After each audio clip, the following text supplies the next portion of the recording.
कथा श्रवण करना चाहिए, नित्यम भागवत सेवा। ऐसा नहीं एक दिन भागवत सेवा है, सप्ताह भर भागवत सेवा है। भागवत सप्ताह के बारे में नहीं बोला गया है, क्या बोला है? नित्यम भागवत सेवा, हमेशा ही भगवान की कथा को श्रवण करना चाहिए। तो कल हम लोग चर्चा कर रहे थे कि जो अंगद की टीम है वो कहाँ पहुंच गई है? समुद्र तट पे पहुंच गई है। और उन लोगों को संपाति से पता लगता है कि सीता रावण के पास लंका में है। तो सभी बंदर अपना अपना बताते हैं मैं कितना कूद पाऊंगा। अंगद बोलता है भाई पानी में मत गिर जाना, सही सही बताओ कितना कूदोगे।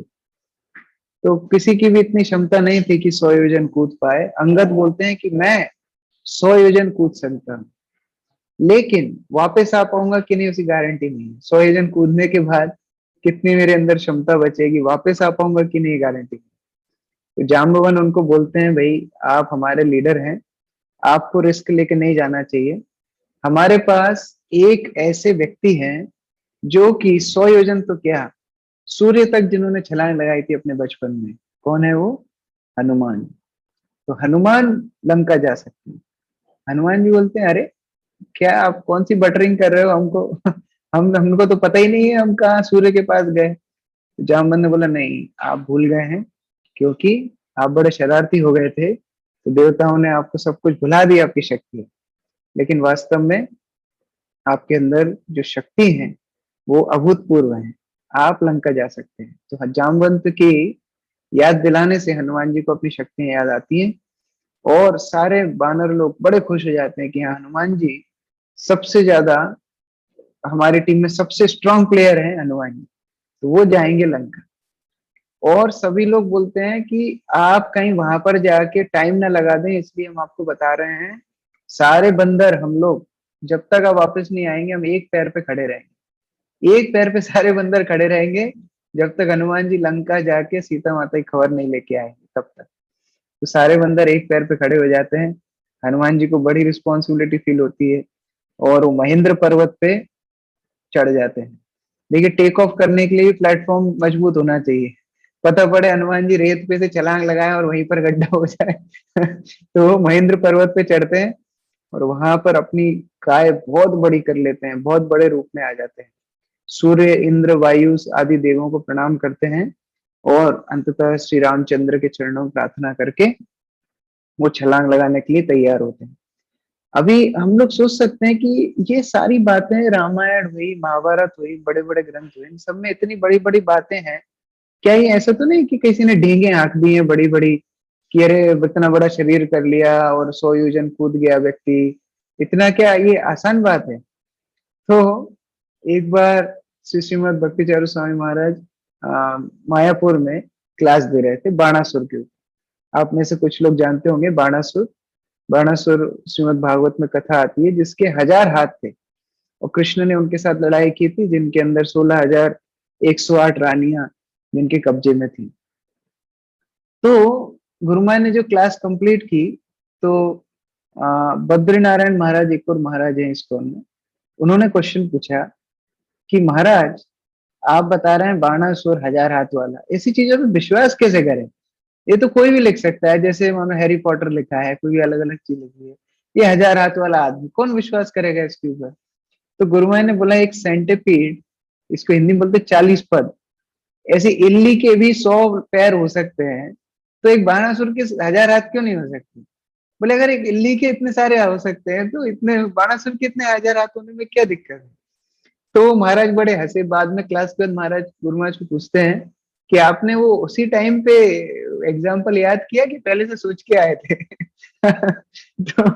तो कहने का अभिप्राय क्या है कि हम लोग अपनी छोटी बुद्धि से, हम लोग को लगेगा कि ये सारी जो दंत कथा है, लेकिन दंत कथा नहीं है, ये वास्तविक हिस्ट्री है, ये इतिहास है हमारे भारतवर्ष का, जहाँ हनुमान जैसे वीर हुए जिन्होंने भगवान की सेवा में इतनी कुछ महान महान क्रियाएं की। तो हनुमान जी बहुत बड़ी काय में जा करके भगवान श्री राम का नाम लेकर के उन्होंने कूदना शुरू किया, में छलांग लगाई।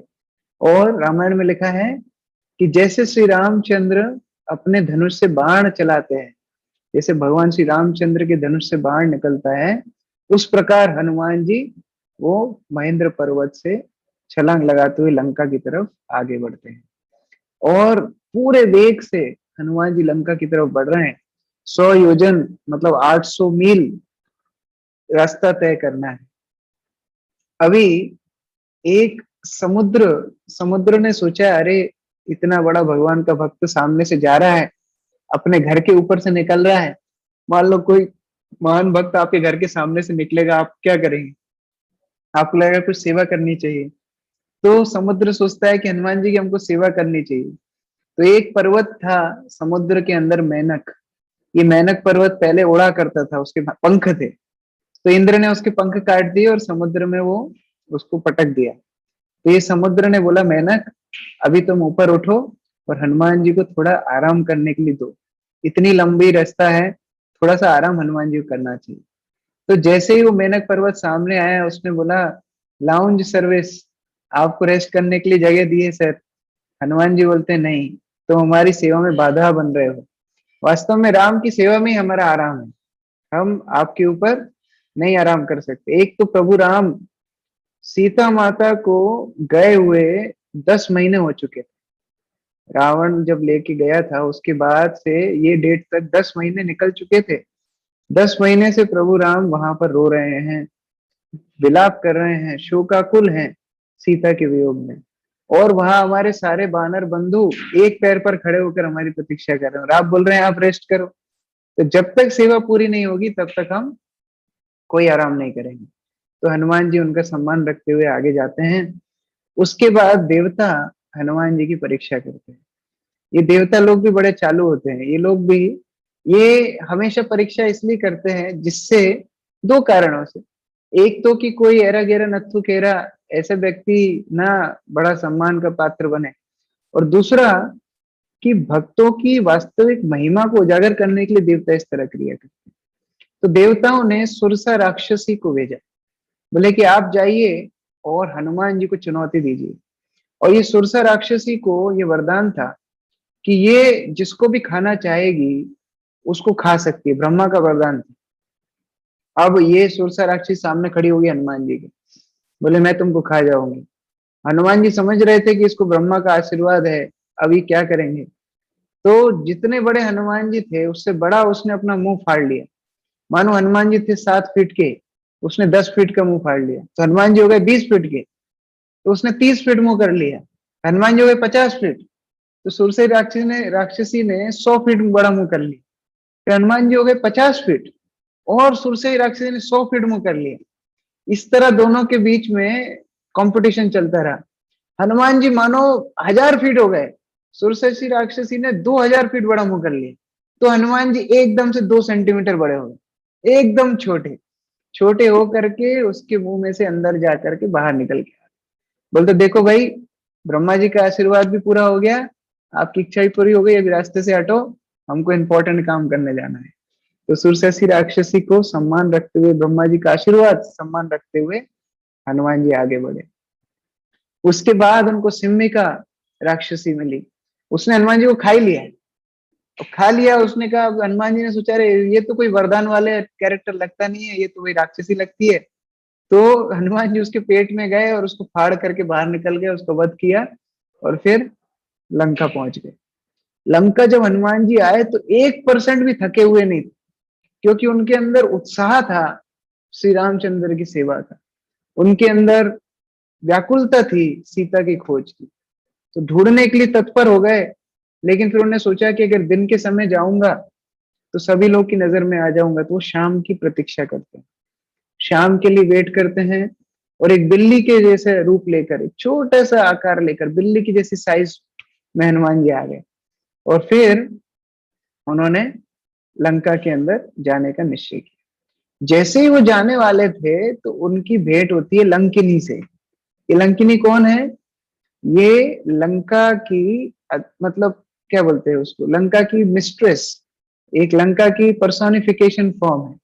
जैसे हर व्यक्ति आध्यात्मिक क्षेत्र में क्या होता है, जैसे हवा, हवा की मूर्तिमान स्वरूप है पवन देव, सूर्य की मूर्तिमान स्वरूप है विवस्वान, ऐसी लंका की मूर्तिमान स्वरूप ये महिला थी लंकिनी। लंकिनी ने पकड़ लिया हनुमान जी को जाते हुए। लंकिनी पूछती, अरे कौन हो तुम?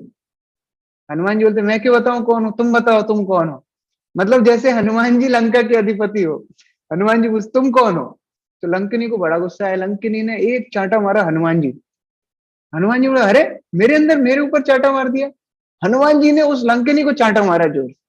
तो जब चांटा मारा तो लंकिनी मुंह के बल नीचे गिरी और उसने अपना सारा होश ओवाज उसको आ गया। वो बोलती है कि अब रावण का अंत आ गया है। जब ब्रह्मा जी ने मुझे बताया था कि जब कोई बंदर आपको चांटा मारेगा और आप नीचे धरती पे गिर जाएंगी, तब आप समझ लेना कि रावण का अंत होने वाला है। तो लंकिनी सल्यूट मार के राम हनुमान जी को अंदर जाने देती। अब हनुमान जी पूरी लंका की ऐश्वर्य को देख के बड़े विस्मित होते हैं। सोने की दीवारें, सोने के घर, हर जगह इतना ऐश्वर्य, कुबेर की नगरी थी लंका जिसको रावण ने कब्जा किया हुआ था। और जब वो रावण के महल में पहुंचे तो 1 लाख सैनिक केवल रावण के जो महल है उसकी सुरक्षा कर रहे थे। तो हम कल्पना कर सकते हैं कितना बड़ा रावण का महल होगा। 1 लाख सैनिकों द्वारा सुरक्षित रावण का महल। और वहां पर हनुमान जी अंदर जाते हैं और अनेक अनेक स्त्रियों को देखते हैं और पता लगाने का प्रयास करते हैं कहीं वो सीता तो नहीं है। किसी को भी देख करके हनुमान जी को ऐसा लगता नहीं है कि वो सीता है। लेकिन जब रावण के कक्ष में जाते हैं तो हनुमान जी विस्मित हो जाते हैं। रावण बीच में सो रहा होता है और उसके इर्द गिर्द कई कई महिलाएं, कई कई स्त्रियां सो रही होती हैं। और रावण इतना कामुक व्यक्ति था कि उसने जहां जहां से स्त्रियों को चुरा करके लाया था उन सबको अपने साथ एक ही महल में रखता था। और इतना सुंदर, इतना तेज रावण के शरीर पे था। हनुमान जी देख करके बड़े बड़े विस्मित हुए, बड़े अट्रैक्टेड हुए कि इतना सुंदर, इतना प्रभावशाली व्यक्ति, उसके पूरे शरीर पे इतना तेज था। और दूसरी बात थी कि उतने उसने इतने युद्ध लड़े थे कि उन सभी युद्धों से उसके शरीर पे अलग अलग निशान थे।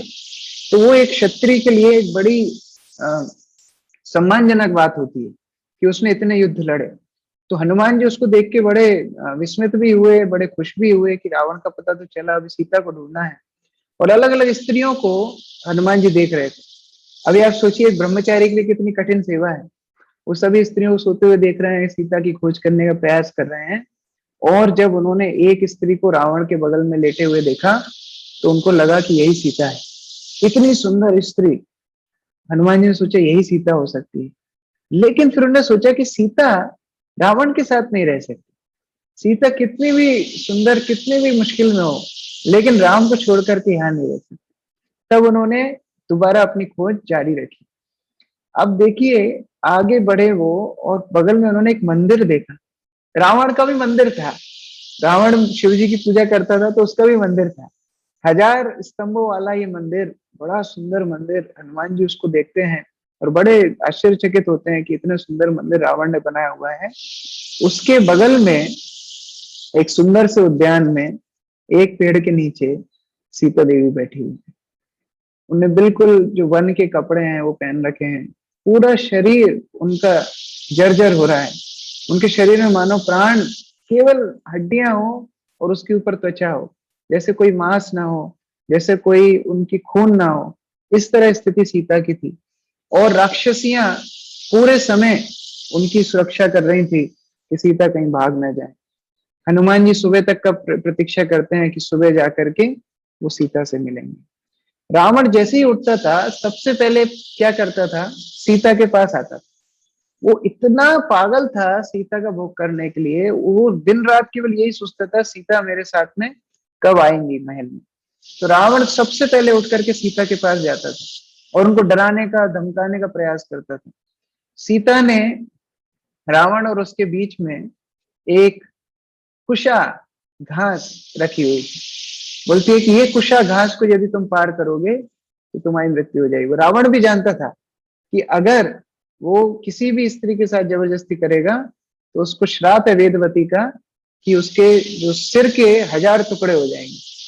तो ये रावण वहां पर खड़े होकर डराता था कि तुम मेरे साथ क्यों नहीं चलती, वो वनवासी राम तो अभी आएगा नहीं, उसको तो मैंने खत्म कर दिया, उसको मैंने मार डाला। इस तरह झूठ बोल बोल के सीता को डराता था। लेकिन सीता उनकी तरफ बिल्कुल देखती भी नहीं थी।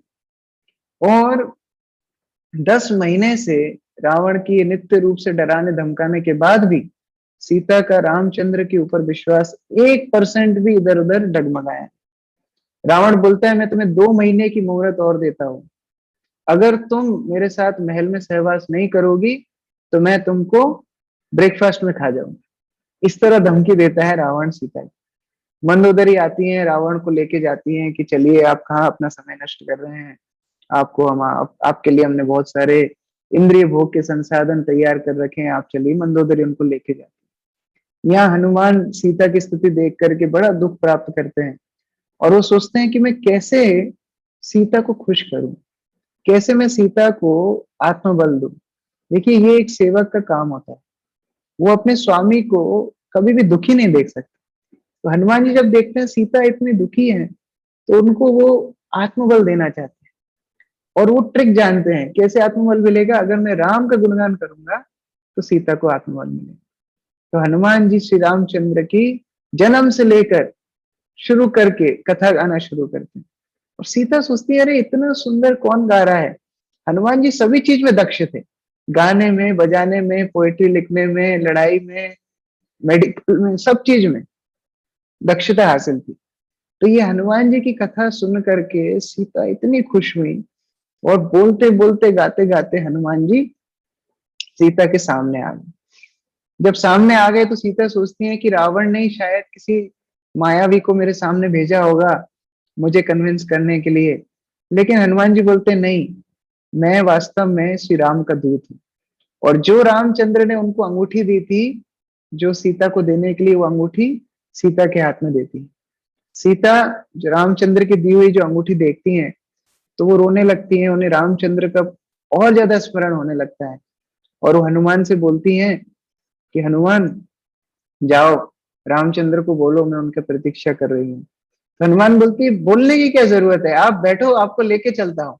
Hanuman airlines direct flight Ramchandra के पास, कोई वेट करने की जरूरत नहीं है, रावण को हम बाद में निपट लेंगे, आप हमारे साथ चलिए। सीता 5 कारण देती हैं। हनुमान जी को पहले मजाक करती हैं, बोले अरे तुम छोटे से बंदर, तुम मुझे कैसे लेके जाओगे। तो हनुमान जी बोलते भैया छोटा नहीं हूँ, वो छोटा आकार मैंने रख रखा है, बहुत बड़ा हूँ।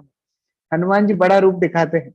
सीता जी बोलती है अरे लेकिन तुम बड़े हो तो भी क्या हुआ, अगर मैं तुम्हारे पीछे बैठूंगी और समुद्र में गिर गई तो फिर क्या होगा। तो सीता जी परिहास कर रहे हैं हनुमान जी के साथ। तो हनुमान जी बोलते हैं अरे ऐसे कैसे गिर जाओगी, मैं पकड़ के रखूंगा।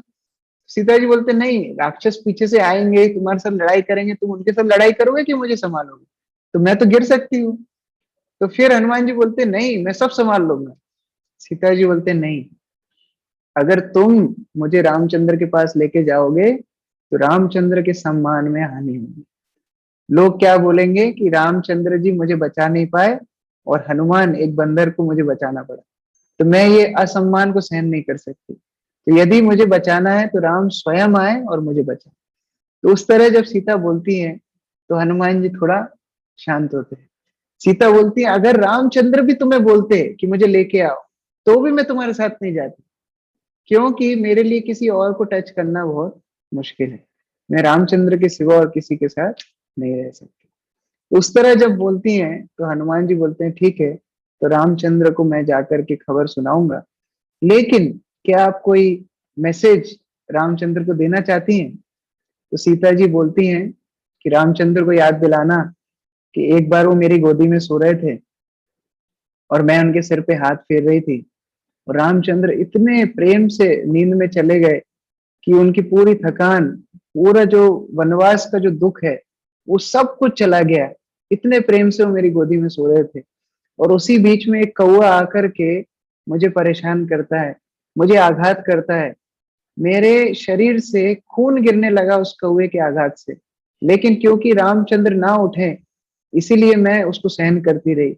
रामचंद्र ने जैसे ही थोड़ी बहुत आवाज सुनी, उनकी नींद खुली, उन्होंने वो कौवे को देखा तो वो कौवा भागा और रामचंद्र ने उस कौवे को मारने के लिए ब्रह्मास्त्र का प्रयोग किया। देखिए ब्रह्मास्त्र किसके लिए प्रयोग किया जाता है, एक कौवे के ऊपर इतना गुस्सा आया कि सीता को प्रघात किया, रामचंद्र ने ब्रह्मास्त्र छोड़ा। वो कौवा था इंद्र का पुत्र जयंत और उसने भगवान श्री रामचंद्र के चरणों में गिर कर माफी मांगी। सीता ने राम को बोला आप इसको माफ कर दीजिए, तब रामचंद्र ने उसको माफ किया। तो सीता हनुमान को बोलती है तुम ये वाला ये वाली कथा राम को याद दिलाना और बोलना कि एक कौवे ने जब मुझे परेशान किया तो राम जी ने ब्रह्मास्त्र चला दिया, और ये रावण मुझे 10 महीने से यहाँ पर रखा हुआ है, वो क्यों कुछ नहीं करते, वो क्यों मुझे यहाँ से लेके नहीं जाते। तो तुम ऐसा रामचंद्र को बोलना। और सीता जी ने अपनी चूड़ामणि निकाल करके हनुमान को दी कि ये रामचंद्र को मेरी निशानी के रूप में आप दे दो। तो हनुमान जी का काम तो एक तरह से पूरा हो गया, उनको सीता की खबर मिल गई, अभी उनको रामचंद्र के पास वापस जाना है। लेकिन हनुमान जी ने सोचा अब आ ही गए हैं तो रावण से मिलके जाना चाहिए, ऐसा कुछ करना चाहिए कि रावण की कुछ बात भी रामचंद्र को बता पाए। तो हनुमान जी ने अशोक वाटिका को उथल पुथल करना शुरू कर दिया। बंदर का तो स्वभाव ही होता है फल खाना खाना, पेड़ को तोड़ना। तो शुरू कर दिया उन्होंने, पेड़ उखाड़ उखाड़ के फल खा रहे थे, सब तहस नहस कर रहे थे। सबसे पहले सैनिक आए, सबको हनुमान जी ने मार दिया। हनुमान जी के पास कोई औजार वजार कुछ नहीं था, वही पेड़ उखाड़ उखाड़ के उनको मार रहे थे, उनके ही पेड़ से उनको ही मार रहे थे। तो फिर रावण को खबर पहुंची कि अशोक वाटिका में एक बंदर आतंक मचा रहा है। तो रावण ने 50,000 सैनिकों को भेजा, 50,000 सैनिकों को भेजा एक बंदर को मारने के लिए। और हनुमान जी ने वो सारे 50,000 सैनिकों का वध कर दिया। उसके बाद प्रहस्त का पुत्र जाम्बवली, उसको रावण ने भेजा, जाओ हनुमान को मार के आओ। वो जाम्बवली को भी हनुमान जी ने मार दिया। उसके बाद 5 मुख्य सेनापतियों को रावण ने भेजा, सबको हनुमान जी ने बारी बारी से मार दिया। उसके बाद खुद के पुत्र अक्षय कुमार को भेजा, वो अक्षय जा करके हनुमान जी से लड़ता है, और हनुमान जी उसको पैर से पकड़ के घुमा के और फेंक देते हैं, वो भी मर जाता है, सबका वध कर देते हैं। उसके बाद इंद्रजीत आता है, ये इंद्रजीत का नाम है मेघनाथ, इसने इंद्र के ऊपर जय की थी। ये इंद्रजीत आकर के हनुमान जी से लड़ाई करता है और ये भी हार रहा होता है। तब ये हनुमान जी के ऊपर ब्रह्मास्त्र का प्रयोग करता है और हनुमान जी ब्रह्मा जी का सम्मान रखते हुए बन जाते हैं। दूसरा कारण ये है कि हनुमान जी सोचते हैं अरे यार मैं सबको इधर मारता जाऊंगा तो रावण को भी मैं ही मार दूंगा, तो फिर मजा नहीं आएगा। अरे भाई रामचंद्र का खेल है, मैं खेल खराब नहीं करना चाहिए, रावण से थोड़ा मिलना है, मुझे अच्छे से बात करनी है, युद्ध भूमि में बात थोड़ी होती है, आएगा लड़ाई शुरू हो जाएगी। तो हनुमान जी बंद गए, बंद करके इंद्रजीत हनुमान को रावण के कक्ष में लेके जाते हैं। और हनुमान जी से रावण पूछता है कौन हो तुम। हनुमान जी बोलते हैं मैं उन्हीं रामचंद्र का एक तुच्छ दास हूं जो तुम्हारी मृत्यु के कारण बनेंगे। तुम उनकी प्रिय पत्नी सीता का हरण करके लेके आए हो, तुम्हारा नाश तो अवश्य होगा, तुम्हारे पूरे कुल का नाश होगा, पूरे लंका का विनाश होगा, अभी भी समय है, रामचंद्र की शरण में चले जाओ। रावण इतना गुस्सा हो गया, इतना गुस्सा हो गया, रावण बोलता है कि इस बंदर को तत्क्षणात मार दिया जाए। विभीषण उठ के बोलते हैं रावण, किसी भी दूत को मारना ठीक बात नहीं, आप इसको पनिशमेंट दे सकते हैं, कोई सजा दे सकते हैं, लेकिन आप मार नहीं सकते। तो रावण बोलता ठीक है, इसकी पूंछ में आग लगा दो। जब ये पूंछ में आग लगा के चिल्लाएगा, चीखेगा, तड़पेगा, तो हम उसका आनंद उठाएंगे। अब वो पूंछ में जैसे पकड़ पकड़ के जैसे जैसे तैसे सबने आग लगाई। यहाँ पर कुछ राक्षसियों ने सीता को बोला कि सीता माता, आपसे जो मिलने बंदर आया था उसकी पूंछ में रावण ने आग लगा दी। सीता तुरंत अग्नि को प्रार्थना करती है और बोलती है अगर मैंने सतीव्रता और धर्म का पालन किया है, अगर आज तक मैंने कोई पुण्य काम किया है, तो हनुमान को वो जो आग है वो ठंडा ठंडा कूल कूल लगे, एकदम उसको बिल्कुल भी अग्नि स्पर्श ना करे, अग्नि को प्रार्थना करती है। और हनुमान के साथ वैसे ही हुआ, हनुमान लगे अरे आग लगी क्या, आग तो लग रही है, कुछ जल नहीं रहा है। हनुमान जी ने उचकना शुरू किया, सब जगह आग लगाते गए। अब सोचिए सोने की लंका, सोने में जब आग लगती है तो क्या होता है, सोना पिघलता है, पिघल पिघल के सोना समुद्र में जाकर के गिर रहा था।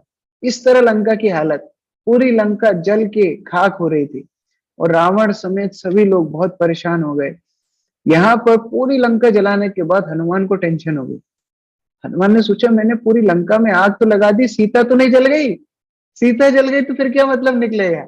हनुमान को टेंशन हो गई, हनुमान हड़बड़ा के कहीं जाने लगे, तब तक कोई 2 दिव्य पुरुष आकर के हनुमान को बोले चिंता मत करो, अपनी पूंछ को देखो। तो हनुमान ने अपनी पूंछ को देखा, बोले तुम्हारी पूंछ जिसकी प्रार्थनाओं से नहीं जली उसको कौन जला सकता है, सीता बहुत सुरक्षित है, चिंता मत करो।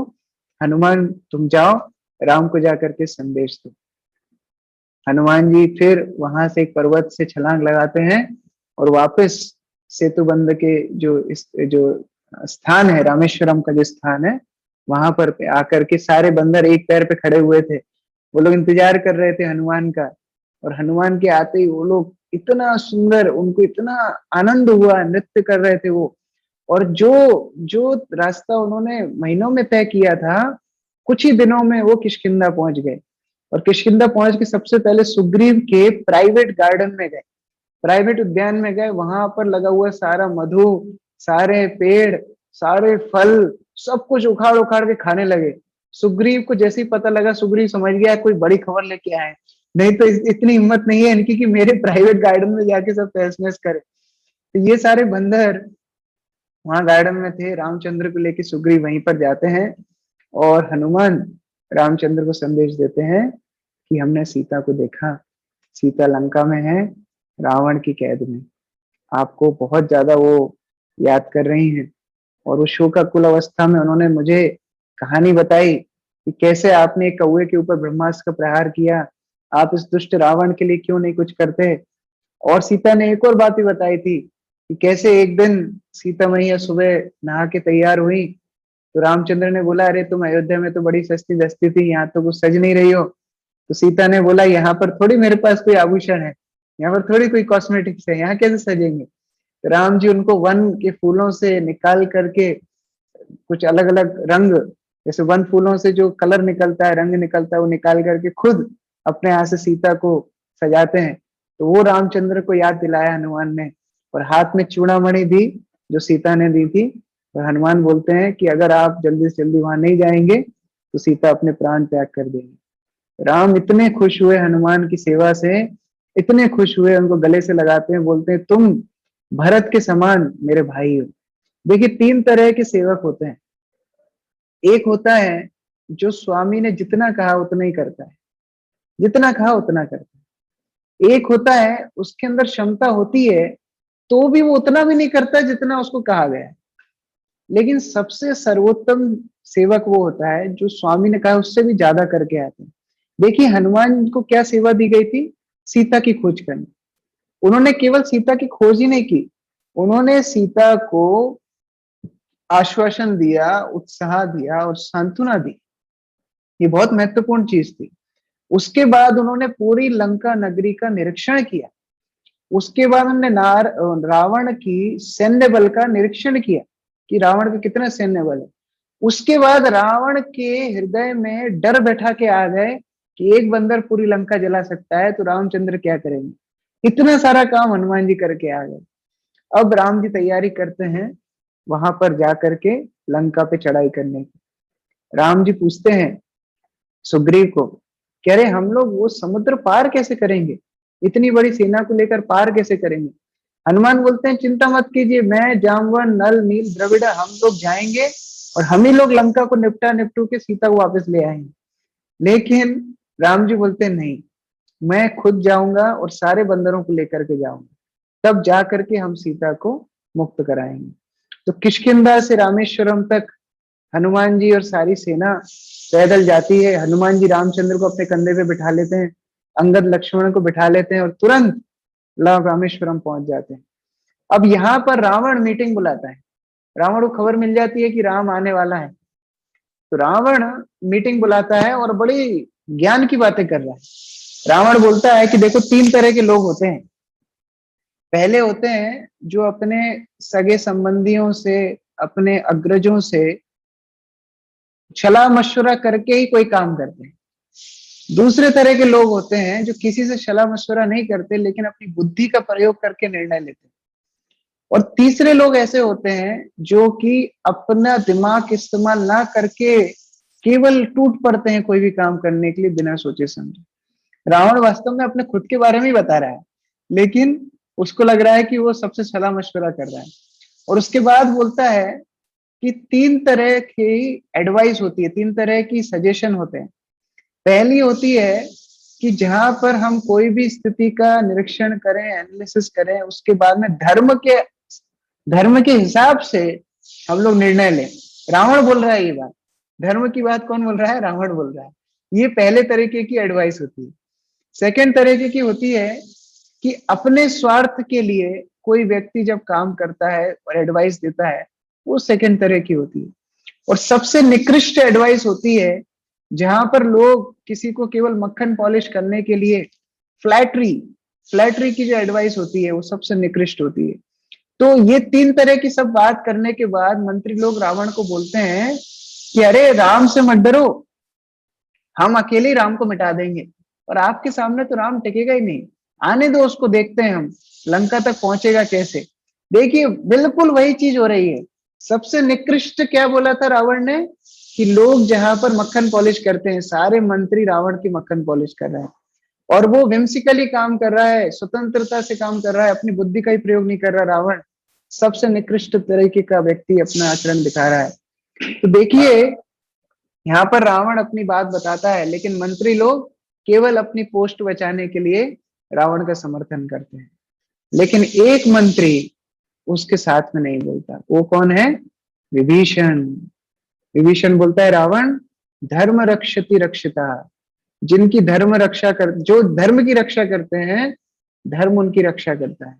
और क्योंकि तुम अधर्म की तरफ हो, क्योंकि तुमने सीता का हरण करके धर्म का खंडन किया है, तुम्हारा नाश अवश्य है।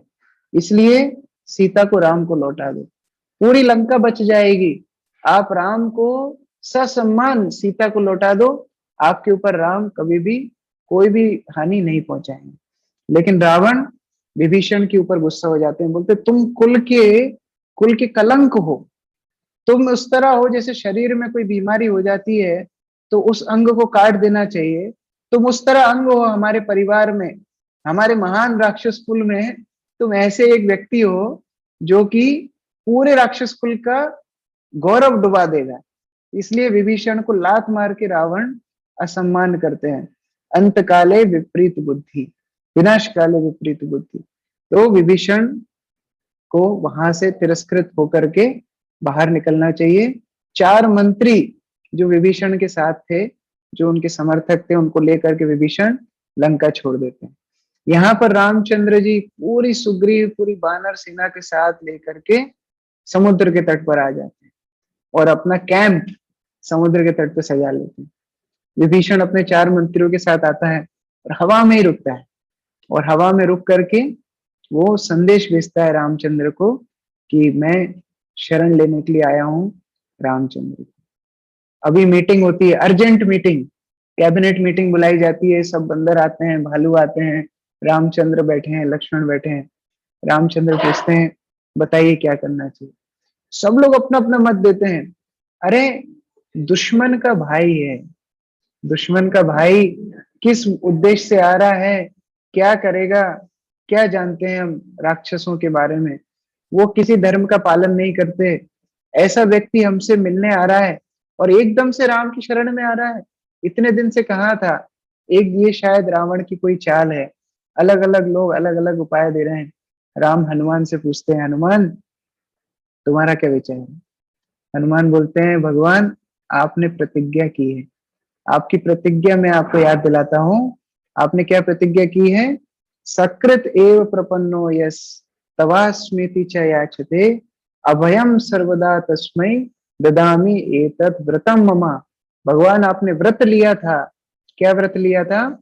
जो एक बार बोल देता है कि हे भगवान मैं आपका हूं, चाहे उसके अंदर पूर्ण रूप से शरणागति ना हो, एक बार जो बोल देता है केवल ये भगवान मैं आपका हूं, अभयम सर्वदा तस्मै, आप उसको अभय प्रदान करते हैं, उसके जीवन में कोई हानि नहीं हो सकती, वो अपने जीवन में पूर्ण रूप से निर्भय रहता है, अभय रहता है।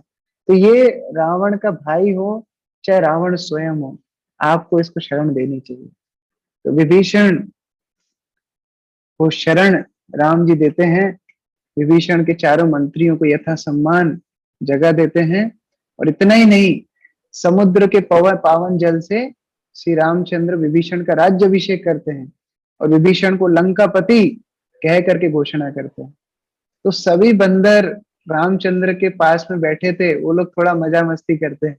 वो राम जी को बोलते हैं भगवान आपने विभीषण का तो राज्यभिषेक कर दिया, उसको लंकापति बना दिया, अभी मान लो कल की फ्लाइट पकड़ के रावण आ जाए और रावण आपको शरणागत हो जाए तो फिर क्या करोगे? लंका तो ऑलरेडी दे दी किसको? विभीषण को, तो रावण को क्या दोगे? तो भगवान बोलते हैं रावण को मैं अयोध्या दे दूंगा, रावण जब आएगा उसको मैं अयोध्या दे दूंगा। तो फिर दूसरा बंदर बोलता है अरे भरत को तो अयोध्या दी, भरत को तो अयोध्या दे के आए हो, तो फिर भरत को क्या करोगे? तो भगवान बोलते हैं भरत को मैं वैकुंठ दे दूंगा, मेरे पास कोई कमी नहीं है, मैं वैकुंठ दे दूंगा भरत को। लेकिन मेरा व्रत है, जो एक बार बोलता है भगवान मैं आपका हूं, उसको मैं अभय प्रदान करता हूं। तो विभीषण जब आता है रामचंद्र की शरण में, रामचंद्र उससे बहुत सुंदर वार्तालाप करते हैं, लंकापति कह करके संबोधित करते हैं। विभीषण को भी शर्म आती है, जिसको देश से निकाल दिया गया हो, जिसको देश निकाला दिया हो, उसको उसी देश का राजा कह करके राम जी संबोधित करते हैं। और विभीषण से पूछते हैं विभीषण बताओ रावण की सैन्य बल के बारे में बताओ।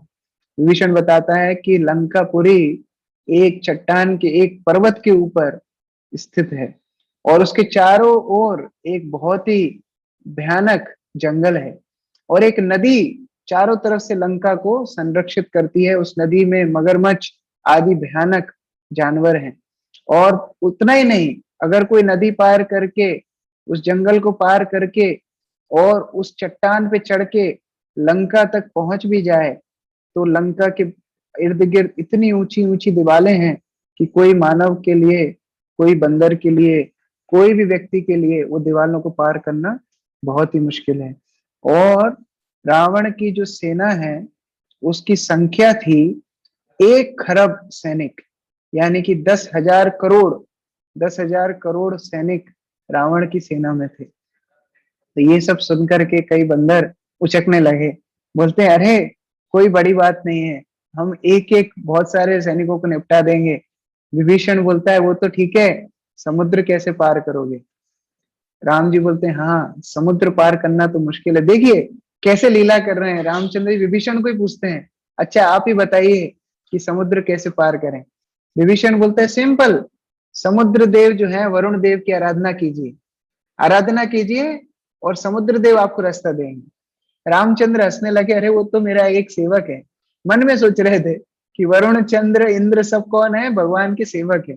लेकिन फिर भी क्योंकि विभीषण ने बोला था, भगवान रामचंद्र विभीषण का सम्मान रखते हैं और 3 दिन व्रत करते हैं, बैठ करके समुद्र देव की आराधना करते हैं कि समुद्र देव आए और रास्ता दे। समुद्र इस डर से बाहर नहीं आ पा रहे थे कि रामचंद्र आराधना कर रहे हैं और अगर मैं आ गया तो दुनिया बोलेगी कि रामचंद्र से बड़ा हो गया मैं। मान लो आप किसी को सम्मान कर रहे हैं और व्यक्ति सम्मान ले रहा है, इसका मतलब क्या है कि वो आपसे बड़ा है। तो यहाँ पर डर के मारे समुद्रदेव बाहर नहीं आ पा रहे थे रामचंद्र के सामने। 3 दिन हो गए, जब रामचंद्र को क्रोध आया और समुद्र के ऊपर वो गुस्सा हुए, बोले मैं तुमको सुखा दूंगा, तब समुद्र कंफर्टेबल लगा, हाँ अभी ठीक है सिचुएशन, अभी भगवान भगवान के जैसे एक्टिंग कर रहे हैं। तब समुद्र आया, त्राही माम मत सुखाइए, आपकी सेना में ही नल और नील नाम के 2 व्यक्ति हैं, ये विश्वकर्मा की शक्ति है इनके अंदर, आप इनको बोलिए ये समुद्र के ऊपर सेतु बना सकते हैं और वो सेतु पे चल करके आप लंका जाइए। तो फिर वहां पर पे जो कैंप लगा हुआ था वहां पर सब तैयारियां शुरू हो जाती। वहां से रावण को बड़ी उत्सुकता हो रही थी जानने की कि यहाँ पर क्या चल रहा है। वो अपना एक दूत भेजता है, एक स्पाई, क्या बोलते, गुप्तचर, गुप्तचर भेजता है रावण। उसका नाम था सुक, वो एक पक्षी के रूप में आता है। अब वो बढ़िया बढ़िया पक्षी जैसे लहरा रहा था, सब जगह देख रहा था, हाँ कैसे बंदर कैसे भालू सब कुछ देख रहा था। विभीषण पहचान गया उसको, विभीषण ने पकड़ा उसको, अपने असली रूप में आया और सब बंदरों ने बहुत पिटाई लगाई उसकी, बहुत मार मार के उसको खून गुनारा कर दिया। वहां से सुग्रीव बोलता है अरे रुको रुको, दूत है उसको मारना नहीं चाहिए। तो फिर उसको बुलाते हैं, सुग्रीव बोलते हैं क्या संदेश लेके आए हो? तो ये रावण की पॉलिटिकल टैक्टिक्स ऐसी थी, वो जब देखता था कि कोई हमसे ज्यादा शक्तिशाली है तो उससे संधि कर लेता था, वैसे ही रावण के गुप्तचर करते थे। तो जब उसने देखा कि मेरी पिटाई लग गई है, अब मेरा कुछ बोलना खराब है, तो वो बोलता है कि अरे मैं तो संधि का संदेश लेके आया था, रावण चाहते हैं सुग्रीव आप उनके साथ संधि कर लीजिए और आपको वो बहुत बड़ा पद दे देंगे। ये राम के चक्कर में कहाँ फंस रहे हैं, ये तो वनवासी है, आप रावण से संधि कीजिए। सुग्रीव बोलता है हाँ वही रावण है जिसको मेरे बड़े भाई ने कांख में दबा करके पूरा दिन घुमाया था, वही रावण की बात कर रहे हो ना, जाओ यहाँ से। रावण से संधि करनी होती तो हम बाली को ही क्यों वध करते? रामचंद्र जो बाली से हमें छुटकारा दिला सकते हैं, रावण से भी छुटकारा दिला सकते हैं। और उसको वहीं पकड़ के रखा, उसको बोलते एक बार हम उस साइड पहुंच जाएं फिर तुमको छोड़ेंगे। तो फिर यहाँ पर रामचंद्र जी नल और नील को आदेश देते हैं सेतु बनाओ। ये नल नील सभी बंदरों को इकट्ठा करके इंजीनियरिंग लगाते हैं। जेड शेप में उन्होंने समुद्र के ऊपर पुल बनाया था, जिससे समुद्र की लहरें वो पुल को तोड़े ना, कोई भी इस तरीके का वेग आए पुल टूटे ना। और इस तरह बीच में केमिकल यूज किया था, जो पत्थर तैर तो रहे थे लेकिन तैर के तो पत्थर इधर उधर जा सकते हैं ना, तो उनको एक साथ जोड़ने के लिए इस तरह केमिकल जोड़ा जोड़ा था कि अगर रामचंद्र एक बाण चलाएं तो वो पूरा केमिकल मेल्ट हो जाएगा और समुद्र का पुल टूट जाएगा। इस तरह उन्होंने व्यवस्था की थी कि मान लो वो लोग उस साइड जाएं और वापस लंका के ऊपर जीत लेंगे, तो फिर अगर लंका की सुरक्षा का क्या होगा, इसलिए एक बाण मारने से वो पुल टूट जाएगा। इस तरह व्यवस्था उन्होंने की थी। और 100 योजन पुल उनको बनाना है, 800 माइल्स, 800 मील लंबा। पहले दिन में बंदरों ने 14 मील, 14 योजन, 14 योजन समुद्र के ऊपर पुल बनाया। दूसरे दिन उनका उत्साह और बढ़ गया, 20 योजन पुल बनाया। तीसरे दिन और बढ़ गया, एक दिन में 21 योजन। चौथे दिन 22 योजन और पांचवें दिन 23 योजन। इस तरह 5 दिन के अंदर उन्होंने पुल बना के रेडी कर दिया, 100 योजन कंप्लीट। यहाँ 5 साल लगते हैं पुल बनाने के लिए, छोटे मोटे 1 किलोमीटर का पुल, लेकिन वहां 100 योजन का पुल बंदरों ने 5 दिन के अंदर कंप्लीट कर दिया। हनुमान ने रामचंद्र को अपने ऊपर बिठाया कंधे पर, अंगद ने लक्ष्मण को बिठाया और सभी लोग वानर सेना नाचती गाती हुई लंका में पहुंच गई। और लंका में जा करके उन्होंने लंका के तट पर अपना कैंप लगा लिया। पूरे बंदर, खरबों खरबों बंदर थे, जिनकी कोई गिनती नहीं की जा सकती। रावण की सेना की तो गिनती थी, बंदरों की गिनती नहीं थी। कितने अरब खरब बंदर वहां पर थे, पूरे जाकर के लंका के तट पर पे विराजमान हो गए। और रावण जब ऊपर से देख रहा था तो उसको बड़ा डर लग रहा था कि अरे ये मानो जैसे समुद्र की लहर लंका के ऊपर चढ़ रही हो। वास्तव में वो लहर समुद्र की नहीं थी, किसकी थी? बंदरों की लहर थी। और रावण ने 2 गुप्तचरों को फिर भेजा, सुक और सारन दोनों को भेजा कि जाओ पता लगाओ, बंदर बन के जाओ और पता लगाओ क्या चल रहा है उनके बीच। जैसे ये सुक और सारन आए, जैसे ही घूम रहे थे, फिर विभीषण पकड़ लेता है। फिर सारे बंदर इनकी खूब पिटाई लगाते हैं, और पिटाई लगा लगू कि इनको बोलते हैं जाओ वापस जाओ और बताओ रावण को तुमने क्या देखा। अब ये सारन जा करके रावण को छत पे लेकर के जाता है। छत पे लेकर के जा करके रावण को ये राम जी के सैन्य बल दिखाता है। सारन बोलता है देखो वो नल और नील को देखो, वे वही बंदर हैं जिनने समुद्र के ऊपर पुल बांध दिया। सोचा था तुमने कभी? समुद्र के ऊपर पुल बांध दिया नल और नील ने। वो अंगद को देखो, ये बाली का पुत्र है, जिस बाली ने तुमको कांख में दबा करके पूरा दिन बद्रीनाथ द्वारकापुरी सब जगह जाके संध्या कर ली, वो बाली का ये पुत्र है अंगद। वो रंभा देखो, ये रंभा वानर जो है, ये अकेला 1 करोड़ वानर इसके साथ घूमते हैं। 1 करोड़ वानर केवल इसके साथ घूमते हैं, रंभा इतना शक्तिशाली बंदर है। और वो देखो श्वेद नाम का जो बंदर है, सफेद कलर का बंदर, विदेश से नहीं आया है ये बंदर भी रामचंद्र की सेना में है। इसमें इतनी शक्ति है, जब ये मुष्टिका से प्रहार करता है तो एक बार में एक चट्टान को पाउडर बना देता है, इतनी शक्ति इसके अंदर है। और वो सुक फिर बोलता है अरे तुम सारन, तुम तो केवल सेकंड लेवल के बंदर बता रहे हो, ये तो छोटे छोटे बंदर हैं, मैं बड़े बड़े बताता हूँ। वो देखो सुग्रीव को, ये सुग्रीव इनका नेता है, ये सारे बंदरों का राजा है, इसके अंदर हजारों हजारों हाथियों का बल है। और वो हनुमान देख रहे हो, ये वही बंदर है जिसने पूरी लंका जला दी। और वो जाम्बवन को देखो, वो जाम्बवन जब वामन देव ने अपने पैर से कारण समुद्र में छेद किया था और गंगा का प्राकट्य किया था, तो वो जाम्बवन ने वामन देव की प्रदक्षिणा की थी। जो वामन देव इतने बड़े थे जिनने पूरा संसार नाप लिया था, जाम्बवन ने वामन देव की प्रदक्षिणा की थी। इतना शक्तिशाली ये लोग हैं। और वो लक्ष्मण को देखो, उसने ही तुम्हारी बहन सूर्पनखा की नाक और कान काटे थे। और वो रामचंद्र खड़े हैं जिन्होंने 14 अक्षौणी सेना समेत खरो दूषण का वध किया था। ये सुन के रावण को चक्कर आने लगे, बोले तुम दोनों मेरी साइड हो कि उनकी साइड हो? बोले अरे हम तो वही बता रहे हैं जो देख के आए हैं, ये राम की जो सेना है इसकी आप गिनती नहीं कर सकते। और इतना ही नहीं, ये सारे बंदर भालू वास्तव में बंदर भालू नहीं है, ये सभी देवताओं के पुत्र हैं, ये सभी देवताओं के पुत्र हैं। ये सुग्रीव देवता पुत्र है, ये जामवन हनुमान सभी देवताओं के अंश हैं। तो आप ये मत सोचना कि ये बंदर भालू हमारा क्या बिगाड़ेंगे। रावण को डिप्रेशन आने लगा, उसको सिर घूमने लगा, उसको टेंशन हो गया, और वो सोचता है कि अब मेरा अंत निकट है। वो सोचता है कि यदि राम के आक्रमण करने से पहले ही मैं सीता को किसी तरीके से अपनी साइड कर लूं, तो राम अपने आप हार जाएगा, राम अपने आप दुखी होकर के वापस चला जाएगा। रावण एक माया का सिर बनाता है, राम का फॉल्स हेड, एक कृत्रिम रूप से राम का एक सिर बनाता है और सीता के पास भेजता है, देखो मैंने राम का वध कर दिया। और कटा हुआ सिर जब सीता देखती है तो रोने लगती है, पीछे से मंदोदरी इशारा करती है, नहीं नहीं ये झूठ बोल रहा है, विश्वास मत करना। सीता की जान में जान आती है। रावण बहुत प्रयास करता है लेकिन सीता मानती नहीं है। यहाँ सभी लोग रावण को समझाने का प्रयास करते हैं कि रावण देखो, सीता की क्या गलती है, सीता अपने पतिव्रता धर्म का पालन कर रही है, और राम की क्या गलती है। आज राम तुमसे लड़ने आया है, तुम्हारे से शत्रुता तो है नहीं, तुमने उसकी पत्नी को लेकर के आए हैं, इसलिए वो तुमसे लड़ने के लिए आए हैं।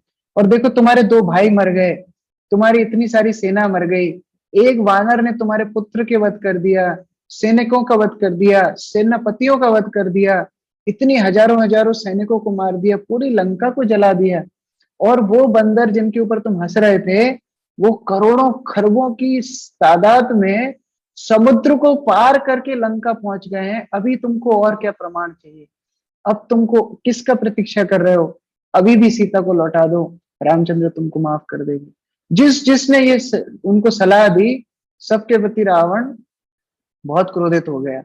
अपने पूज्य नाना और अग्रजों के प्रति भी असम्मान से रावण बोलता है, और बोलता है कि हम उस तरह शूरवीर हैं, हम किसी के सामने झुकेंगे नहीं। वास्तव में रावण अपनी कामों की इच्छाओं का दास था, इतनी काम वासना उसके अंदर थी कि वो सीता को लौटाने के लिए बिल्कुल भी तैयार नहीं था। यहाँ जब सुग्रीव को रामचंद्र को एक पर्वत पे चढ़ा करके विभीषण लंका का दृश्य दिखाते हैं, विभीषण दिखाते हैं लंका का सैन्य बल, सौंदर्य, उसकी कीर्ति, उसकी महिमा, और देखते देखते देखते देखते विभीषण दिखाते हैं, देखो वो रंगमंच देखो, वो जो अप्सराएं नृत्य कर रही हैं, और वो बीच में जो बैठा है मदमस्त, वो रावण है। जैसे ही सुग्रीव सुनते हैं कि वो रावण है, सुग्रीव वहां से छलांग लगा करके कूद करके रावण से युद्ध करने चले जाते हैं, और इतना मारते हैं रावण को जिसकी कोई हद नहीं निकलती। रावण अपनी शक्तियों का इस्तेमाल करना शुरू करते हैं तो सुग्रीव उसके ऊपर थूक देते हैं और उसका मुकुट लेकर के वापस आ जाते हैं। तो राम जी पूछते हैं, भाई ये क्या था, मतलब क्या किया तुमने। तो सुग्रीव बोलते हैं कि मैं उस पापी रावण को देख करके अपने आप कंट्रोल नहीं कर पाया, वही यही पापी जिसने आपको सीता देवी से अलग किया, और मुझे मालूम था मैं इससे लड़ नहीं पाऊंगा, लेकिन मैं उसको देख करके अपने आप को कंट्रोल नहीं कर पाया। राम सुग्रीव को गले लगाते हैं, और राम बोलते हैं, मैं तुम्हारा कैसे कृतज्ञता का भार उतारूंगा, मैं कैसे तुम्हारा भार उतारूंगा, तुम्हारा इतना प्रेम मेरे प्रति मैं कैसे आपको वापस लौटाऊंगा। आप लोगों ने अपने जीवन का, अपने राज्य का, अपने कुल का, किसी का भी ख्याल ना रखते हुए आपने मेरा साथ दिया है, मैं आपका बहुत बहुत कृतज्ञ हूँ। वास्तव में भगवान सभी गुणों की खान है, सारे गुण भगवान से आते हैं, तो ये कृतज्ञता प्रेम भी भगवान से आती है। भगवान इतना सुग्रीव के प्रति प्रेम दिखाते हैं, उनको बोलते हैं कि इस युद्ध में लक्ष्मण को हानि हो सकती है लेकिन सुग्रीव तुमको हानि नहीं होने दूंगा, ये मेरा तुम्हारा तुमसे वचन है। लक्ष्मण को हानि हो सकती है लेकिन तुमको मैं हानि नहीं होने दूंगा। इस तरह रामचंद्र सुग्रीव के प्रति प्रेम दिखाते हैं और तैयारी करते हैं लंका के ऊपर आक्रमण करने की। उसी बीच में सभी लोग, जामवन मुख्यतः रामचंद्र को बोलते हैं कि रामचंद्र जी, हम लोग क्या युद्ध की शुरुआत करें। राम बोलते हैं, नहीं, अभी भी रावण को एक लास्ट चांस देना चाहिए, अभी भी रावण को एक एक चांस देना चाहिए। तो बोलते हैं, अभी क्या चांस की जरूरत है, पूरी दुनिया ने उसको समझा लिया, स्वयं हनुमान जी ने उनको समझा लिया, लेकिन फिर भी रावण अपनी बात से अडिग है। तो अब क्या संभावना है? राम जी बोलते हैं नहीं, हम अंगद को भेजेंगे, अंगद जाएंगे और फिर से समझाने का प्रयास करेंगे रावण को। रावण को बोलेंगे कि अभी भी समय है, अगर वो सीता को ससम्मान लौटा दे, हम लोग वापस चले जाएंगे किष्किंधा, हम लोग लंका के ऊपर चढ़ाई नहीं करेंगे। अंगद जी तैयार होकर के जाते हैं, कोई अस्त्र शस्त्र लेकर नहीं जाते साथ में, रावण के मंच में जाते हैं और रावण को ललकारते हैं कि रावण, मैं रामचंद्र का दूत हूं। रावण तिरस्कृत करते हैं अंगद, रावण कोई स्थान भी नहीं देते बैठने के लिए, इतना तिरस्कृत करते हैं, अपशब्द बोलते हैं। अंगद बोलते हैं नो टेंशन, आपके हमको सम्मान की जरूरत नहीं है। अंगद खुद की पूंछ से इतना बड़ा सिंहासन बनाते हैं कि रावण को ऐसे देखना पड़ रहा था, रावण को ऐसे देखना पड़ रहा था अंगद को। रावण पहली बार देख रहा है कि उससे भी महान कोई व्यक्ति आया है। अंगद बोलता है मैं प्रभु श्री रामचंद्र का दूत हूँ, जो पूरे ब्रह्मांड के नायक हैं, जो पूर्ण पुरुषोत्तम भगवान है, और आप मुझे सम्मान नहीं दे करके श्री रामचंद्र का असम्मान कर रहे हैं, इसलिए मुझे अपने खुद के सम्मान की रक्षा करनी पड़ेगी। और वो बोलता है कि प्रभु रामचंद्र इतने करुणा निधान है, अगर अभी भी तुम सीता को ससम्मान लौटा दो और अभी भी अगर रामचंद्र की शरण में चले जाओ, तो वो तुम्हें लंका का अधिपति ही नहीं बनाएंगे, तुम्हें वो सुरक्षा प्रदान करेंगे और तुम अपने सारे पापों से मुक्त हो जाओगे। लेकिन रावण इतना क्रोधित हो गया, मैं और राम की शरण में जाऊंगा? रावण बोलता है उठा करके बाहर पटक दो इस बंदर को। अंगद बोलते उठा करके बाहर पटक दो, अगर मुझे हिला करके कोई बता देगा तो मैं बोलता हूं रामचंद्र अभी सीता को छोड़ करके वापस चले जाएंगे। आप हिम्मत देखो, वो बोल रहे हैं अगर मेरा मुझे कोई यहां से हिला देगा तो रामचंद्र सीता को छोड़ करके वापस चले जाएंगे। कितना विश्वास है! ये विश्वास खुद के ऊपर नहीं है, ये विश्वास किसके ऊपर है? ये विश्वास रामचंद्र के ऊपर है। प्रभुपाद के एक बहुत ही प्रिय शिष्य हैं श्री श्रीमद सौभाग्य स्वामी महाराज। प्रभुपाद उनको कुछ निर्देश दे रहे थे, कोई कठिन निर्देश दे रहे थे जो कि मुश्किल था। तो वो बोलते हैं प्रभुपाद को कि प्रभुपाद, मुझे विश्वास नहीं हो रहा है कि मैं ये सेवा कर पाऊंगा।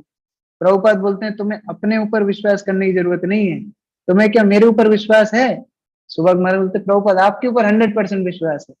तो सुभग महाराज को प्रभुपाद बोलते हैं अगर तुम्हें मेरे ऊपर विश्वास है तो तुम कुछ भी काम कर सकते हो। मूकम करोति वाचालम पंगुम लंगायते गिरिम यत कृपा तमहम वंदे श्री गुरु दीनतारिणी।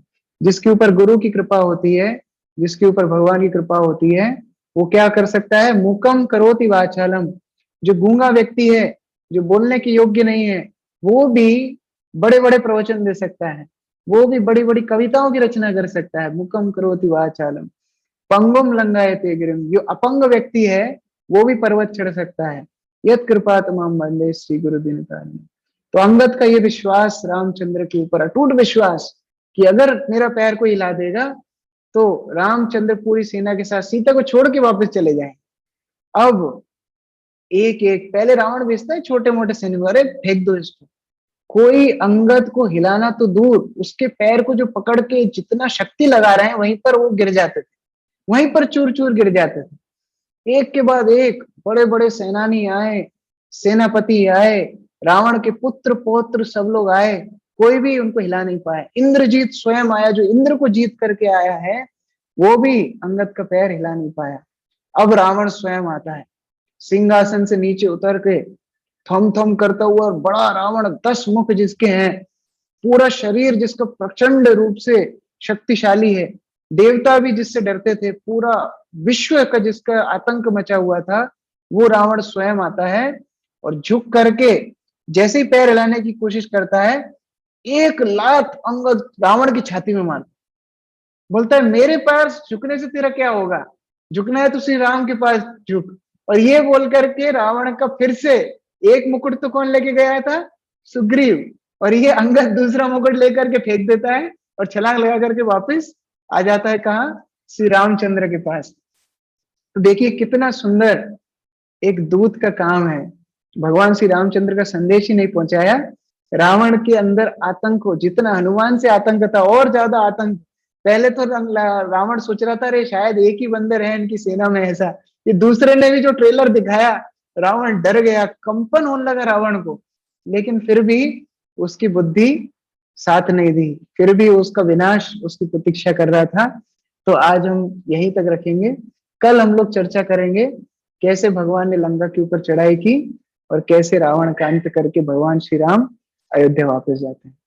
मर्यादा पुरुषोत्तम भगवान श्री रामचंद्र की जय। जय। पवन सुत हनुमान की जय। राम लक्ष्मण सीता जय, राम लक्ष्मण सीता हनुमान की जय। पतित पावन श्री गौर निताय की जय। श्रील प्रभुपाद की जय। हरे कृष्ण। किसी को कुछ बोलना है या कोई प्रश्न है तो वो बोल सकते हैं। हरे कृष्ण। रसिक रमन को। हरे कृष्ण प्रभु जी, दंडवत प्रणाम। हरि प्रभु बोल। जी, एक पॉइंट मुझे बहुत अच्छा लगा, वो सर्विस के बारे में जो आपने बोले थे। 3 प्रकार के सेवक होते हैं। तो मेरा क्वेश्चन है, मुझे कई बार सेवा मिलती है, अलग अलग भक्तों की सेवा, पर मैं समझ नहीं पाता कि किस प्रकार से सेवा करनी है। और क्या होते है कि जो बोलते हैं वही कर लेता हूँ, लेकिन इसके आगे थोड़ा सोचने का डर लगता है, क्या सोचे, कैसे, क्या गुस्सा होंगे, क्या किस प्रकार। तो आगे कुछ नहीं कर पाते, वैसे जा बोलते हैं वही करता हूँ, और इसके डिटेल्स में जाने में मुश्किल होता है। वास्तव में हमारे स्तर पे उतना ही काफी है, जितना बोला है उतना ही करना काफी है। मान लो कोई बोल रहा है, कोई आप मुझे दूध लेकर आई और आप उसको छाछ लेकर के गए, आपने सोचा अरे मैं तो ज्यादा सेवा कर रहा हूँ, उस हमको दूध पीना था, छाछ देने से सोचा तबीयत खराब हो जाए।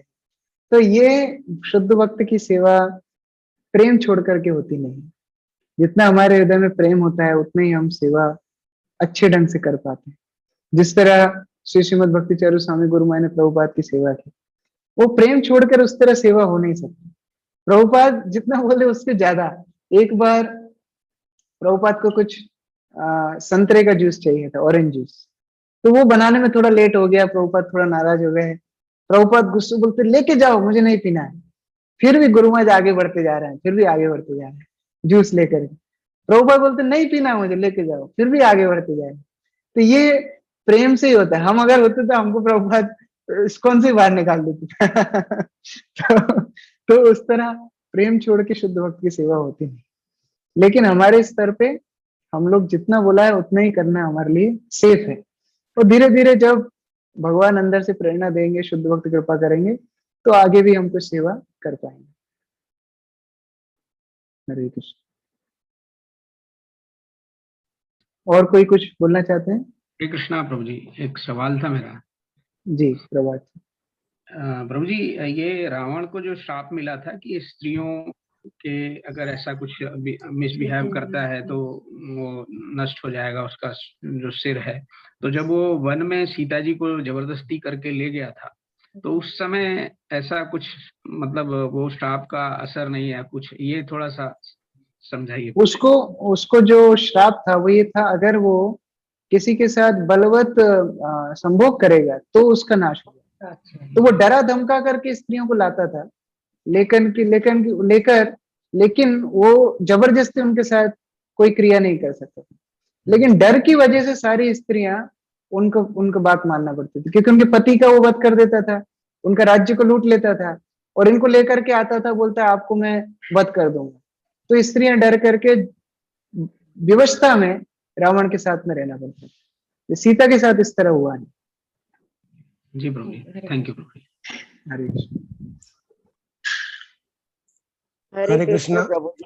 हरे कृष्ण। हरे कृष्ण। Yeah, निखिलेश्वरी माता जी। yeah. We've heard many times, Pelebi, that before. Thank you so much, first of all. Before also, we've heard many times in Ramayana that Ram abandoned Sita in the end, and Dobi had told him that because of the Dobi had told him you cannot keep Sita. So, can you clarify that? Yeah, actually, that is the topic for tomorrow. But I'll just tell in short that if we consider what is abandoning, like Ram was sent in exile, without anything, even slippers. He had to walk in the forest. But Sita Yes. was not sent like that. Yes. Lakshman took Sita with respect and took her to Valmiki's ashram. And Valmiki welcomed Sita with doing arati and washing her feet. So that way Valmiki received her, and she was protected and kept very nicely in Valmiki's ashram. But and why Ram had to take that decision in detail, we'll discuss tomorrow. Okay, thank you. Hare Krishna. Navdeep Pati Prabhu.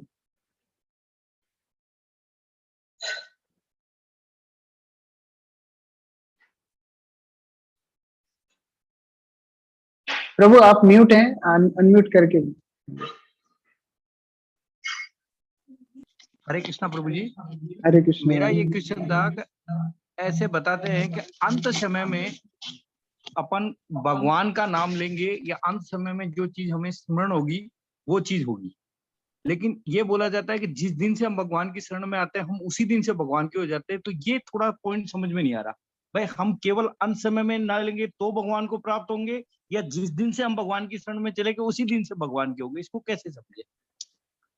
देखिए ऐसा बोलते हैं जो exam में top करता है वही topper होता है, जो एग्जाम में सबसे ज्यादा नंबर लाता है वही टॉपर होता है। लेकिन एग्जाम में टॉप कैसे करता है? जो पहले दिन से पढ़ाई करता है, वो जो एग्जाम में जाके ही देखता है हाँ फिजिकल एजुकेशन नाम का कुछ सब्जेक्ट है, फिजिक्स नाम का कोई सब्जेक्ट है, तो जो पहले दिन से पढ़ाई करता है वही बाद में टॉपर बनता है। तो उसी तरीके से भगवान के स्मरण अंतकाल में तभी आता है जो हम गंभीरता से जीवन में भक्ति करते हैं। इतने आसानी से भगवान का स्मरण आता नहीं। जहां हमारी सबसे ज्यादा आसक्ति होगी अंत समय पे उसी का स्मरण होगा, उसी चीज का स्मरण होगा। आज मैं एक वीडियो देख रहा था, मैं जानता नहीं आप लोगों ने देखा कि नहीं।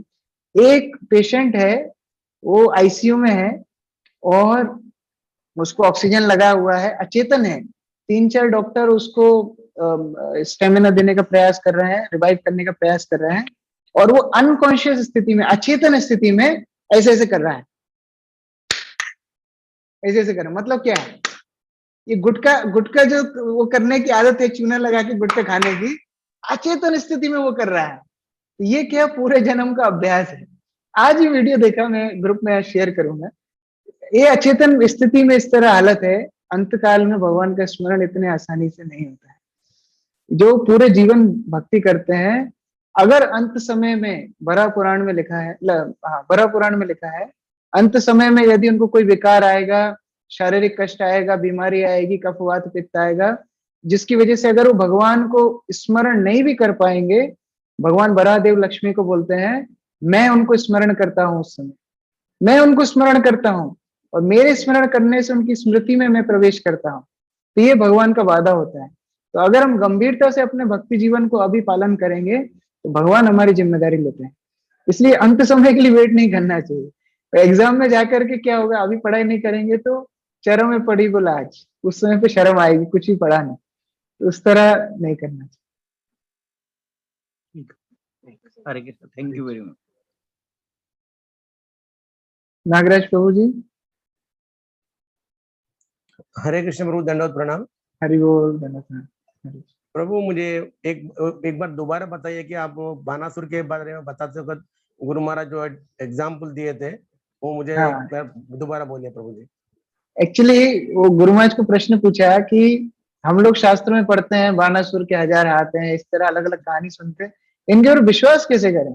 कि हमने तो देखा है 2 हाथ होते हैं, 2 पैर होते हैं, इस तरह, तो कैसे विश्वास करें? तो गुरु महाराज बोलते एक सेंटीपीड नाम की इल्ली है जिसका नाम हिंदी में बोलते 40 पद। मैं जानता नहीं हैदराबाद में क्या बोलते हैं, हम लोग हिंदी में बोलते 40 पद। तो वो गुरु महाराज उसका उदाहरण दे रहे थे। वो बोलते हैं कि अगर एक इल्ली के 1000 पैर हो सकते हैं तो बानासुर के 1000 हाथ क्यों नहीं हो सकते? तो इस तरह वो गुरु महाराज बोल रहे थे कि शास्त्रों के ऊपर डाउट नहीं करना चाहिए, जो शास्त्र में लिखा है वो संभव ही संभव है। गुरु महाराज एक और उदाहरण देते, बोले अगर एक चींटी दूसरी चींटी से बात करे कि नागराज प्रभु नाम के एक व्यक्ति हैं, वो इतने लंबे हैं, इतना उनका वजन है, वो दिन में इतना काम करते हैं, एक बार में 50 किलो वेट उठा सकते हैं, तो चींटी बोले अरे फालतू बात करे, इस तरह कोई व्यक्ति होता है कि 50 किलो वेट थोड़ी उठाता है? हो सकता है 2 शक्कर के दाने उठा सकते हैं, मैं 1 उठाती हूँ, वो 2 उठा सकते हैं। तो चींटी अपने कैलकुलेशन के हिसाब से ही बात करेगी। तो गुरु महाराज इस तरह उदाहरण देते हैं, लेकिन वो शास्त्र की बात कभी गलत नहीं है। थैंक यू प्रभु जी। हरे कृष्ण, धन्यवाद, प्रणाम। हरे कृष्ण, धन्यवाद। नीरज प्रभु,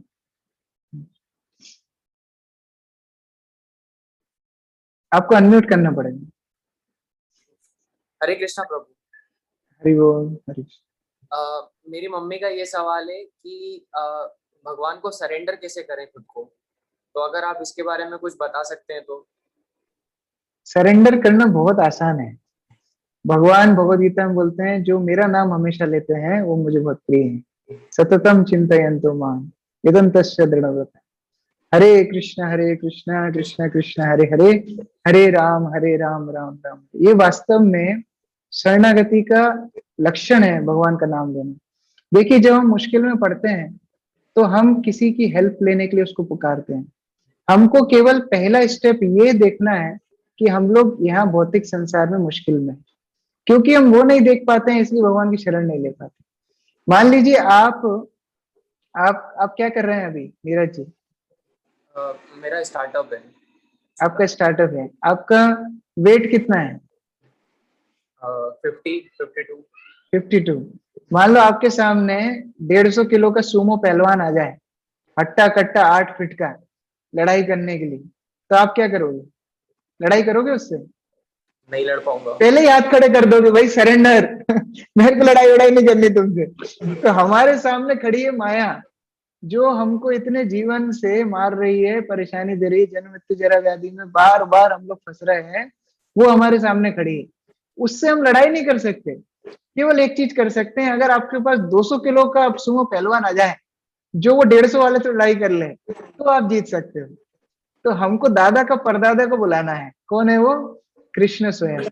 माया दक्षेण प्रकृति, वो प्रकृति, वो माया किसकी है? भगवान की अध्यक्षता में काम करती है। इसलिए जब हम भगवान को पुकारते हैं, हरे कृष्ण कृष्ण कृष्ण हरे हरे, हरे राम राम राम हरे हरे, तब भगवान हमको माया के बंधन से मुक्त कराते हैं। हम पूर्ण रूप से उनके शरणागति को प्राप्त कर पाते हैं। तो नियमित रूप से हरिनाम का जप करना शरणागति का पहला लक्षण है। जब हम उस तरह जप करते हैं तो हमारे आंतरिक भाव से हम दीनता महसूस करते हैं, भगवान को अपने पालक रूप से स्वीकार करते हैं। जो भक्ति के अनुकूल चीजें उनको स्वीकार करते हैं, जो प्रतिकूल चीजें उनको हम लोग रिजेक्ट करते हैं, वर्जन करते हैं। तो ये सारी चीजें होती हैं किससे? भगवान का नाम लेने से। इसलिए किसी को शरणागति का प्रैक्टिकल स्टेप लेना है, भगवान का हरिनाम रोज नित्य रूप से करना चाहिए। हरे कृष्ण। हरे कृष्ण। समझ लो। हरे कृष्ण।